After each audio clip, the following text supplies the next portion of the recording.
En la primera carta a los Tesalonicenses 5:17, uno de los versículos más pequeños de la Biblia, donde la palabra de Dios nos presenta una orden, un imperativo: oren sin cesar. ¿Qué significa exactamente esta instrucción que se nos ha dado? Es un tema relevante, por cierto. En los próximos minutos deseo conversar un poco más contigo sobre esto. Permanece conmigo, por favor.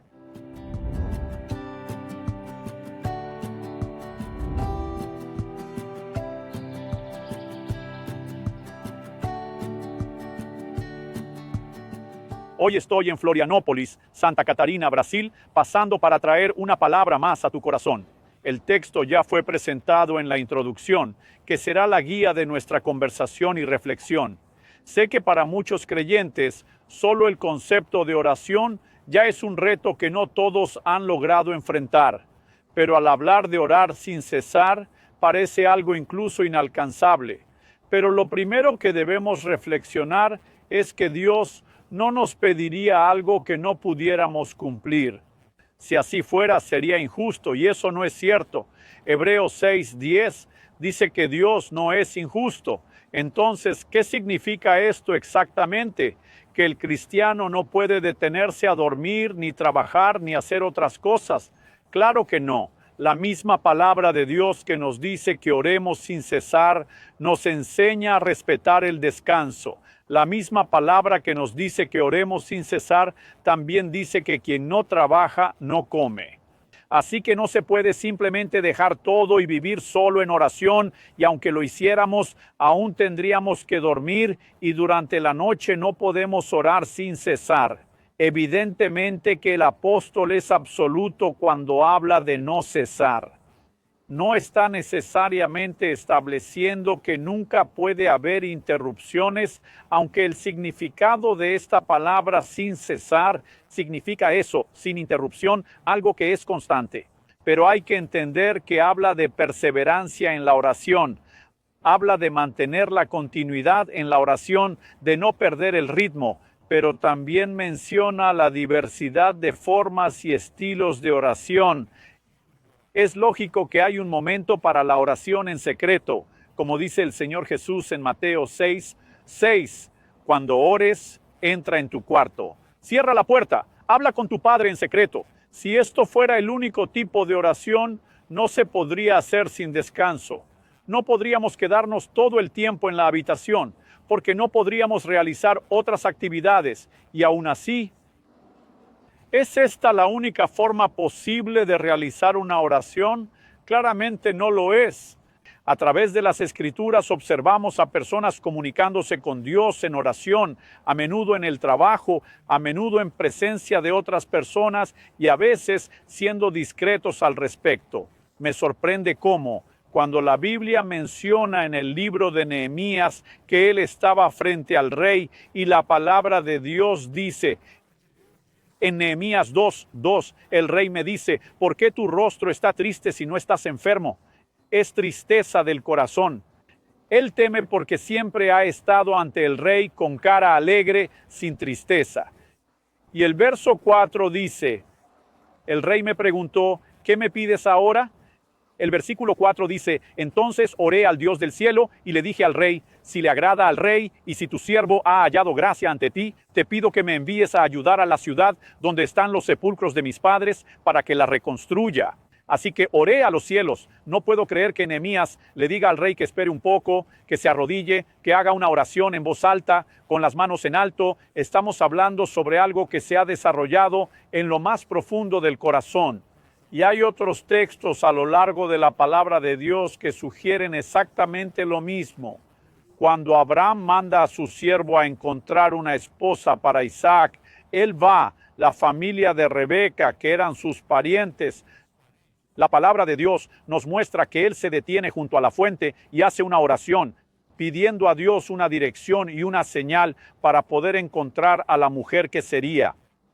El texto dice que él oró, pero cuando este hombre se encuentra con la familia y relata la historia, en Génesis capítulo 24, verso 45, nos muestra que él da detalles de su oración. Él dice, antes de que terminara de orar en mi interior, he aquí que vino Rebeca trayendo su cántaro sobre el hombro y bajó a la fuente y sacó agua. Entonces él está diciendo, antes de que orara en mi interior, no toda oración necesita parecer una oración para los demás que nos ven.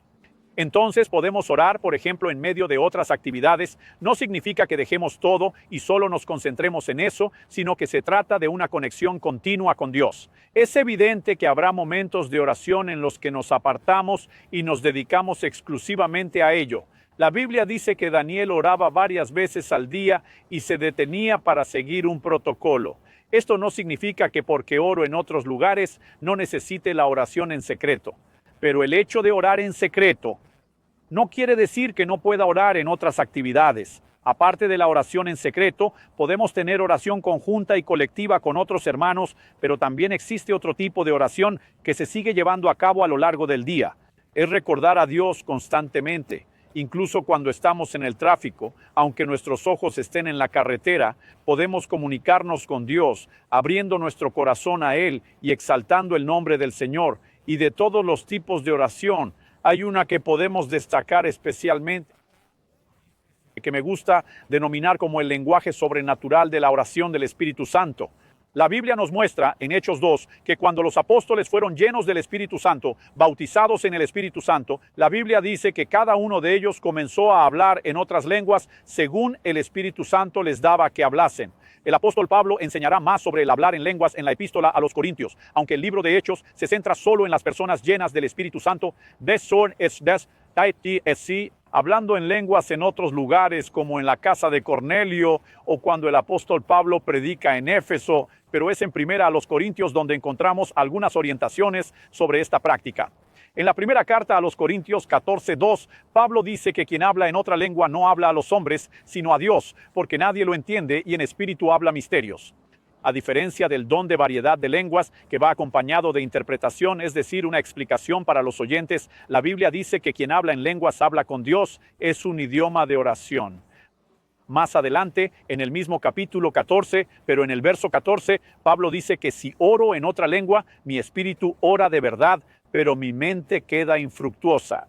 Aunque puedo abrir mi corazón a Dios, compartiendo sentimientos, emociones y peticiones en medio de otras actividades, existe una oración particular que vuelve la mente inútil, sin resultados. La mente no participa. Pablo dice que al orar en lenguas el espíritu ora.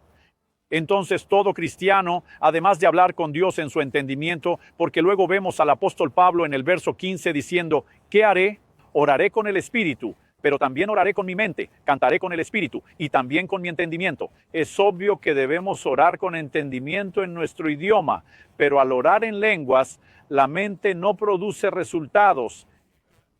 Es su espíritu orando. Significa que Dios nos dio una herramienta de oración que puede permitir que nuestra mente se concentre en actividades cuando podemos en nuestro interior, no siempre en voz alta, audible, podemos permanecer en oración. Entonces muchas veces estoy en un avión, a veces en ese asiento del medio, sentado entre otros dos pasajeros. Es evidente que no voy a orar en voz alta, ni en entendimiento, menos en lenguas. No me sacarán del avión con camisa de fuerza, pero lo que la gente necesita escuchar, estoy allí en voz baja, casi inaudible. A veces aprovechando horas de un viaje para orar, hablar con Dios y muchas veces orando en otras lenguas. Todos necesitamos entender que esta orientación de orar sin cesar no significa que no hagamos absolutamente nada, pero evidentemente Dios espera que tú y yo tengamos una oración que sea más grande que lo que se hace en un culto, en una reunión pública, lo que hacemos en secreto, por ejemplo, como está escrito en Efesios 6:18. Pablo dice, con toda oración y súplica, orando siempre en el Espíritu y vigilando con perseverancia por todos los santos, orando siempre. Aquí nuevamente tenemos otra forma de expresar lo mismo, sin cesar, en todo momento. Es decir, no son solo algunos momentos de oración, es un estilo de oración constante, un espíritu de oración, una vida de oración que debe estar en nosotros. Interesante que Pablo dice, Esto después de decir que nuestra lucha no es contra carne y sangre, sino contra fuerzas espirituales. Hay que mencionar que para entrar en esta lucha contra el reino oscuro, necesitamos usar toda la armadura de Dios, que Él nos detalla los aspectos de esta armadura, de este conjunto de armas. Nos dicen que debemos ceñirnos con la verdad, vestir la coraza de la justicia y calzarnos los pies con el evangelio de la paz. Tomar el escudo de la fe, la Biblia menciona el uso del casco de la salvación, la espada del Espíritu, que es la palabra de Dios, y algunos me preguntan, pero pastor, ¿dónde entra la oración como arma de guerra? Y mi respuesta es que la oración no es un arma de guerra, la oración es la guerra misma. Llevamos las demás armas a la guerra y la guerra se lleva a cabo en oración. Y para que la oración sea guerra, no tiene que ser solo una oración de confrontación, de reprender al espíritu maligno. Solo al clamar por el establecimiento del reino de Dios, Él va despojando el dominio del reino de las sombras, y tú y yo nos han convocado a colaborar con Dios en la creación de su reino y su voluntad, como Jesús nos enseñó en la oración del Padre nuestro: venga tu reino, que se cumpla tu voluntad. Al clamar por la manifestación del reino, estamos luchando contra el reino de la oscuridad, mientras cooperamos con el avance del reino de Dios. Por eso, entre otras razones, necesitamos una vida de oración, mantener la comunión con Dios, una conexión y una intimidad con Él. No es solo cuestión de pedir lo que queremos, la propia exaltación a Dios es parte de la adoración. Santificado sea tu nombre. Puedo pedir por el pan diario, sí, también puedo y debo abrir mi corazón, Señor, aquí estoy suplicando. No me dejes caer en tentación, a un combo que no se limita a una sola cosa, pero que tampoco se centra solo en nosotros. Podemos interceder por otros, interceder por el reino de Dios en general. Es decir, la oración es un estilo de vida, la oración es parte de un ritmo de vida. La oración no es algo que se deba practicar solo de manera esporádica o en momentos regulares. No importa si es en el tiempo secreto, reunido con la iglesia, o mientras realizas tus otras actividades. Ora sin parar, reza en todo momento.